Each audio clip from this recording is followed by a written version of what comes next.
Gua tuh suka banget sama makan enak, tapi jujur kadang suka khawatir sih sama yang namanya kolesterol.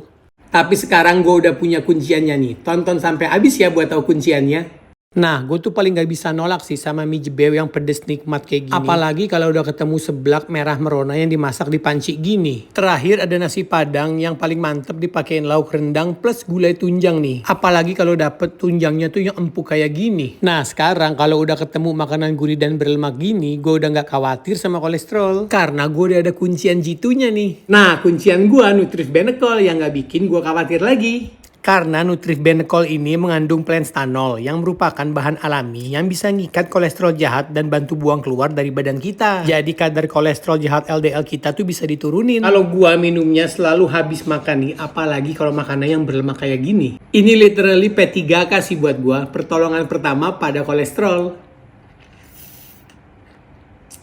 Eat Benekol, repeat.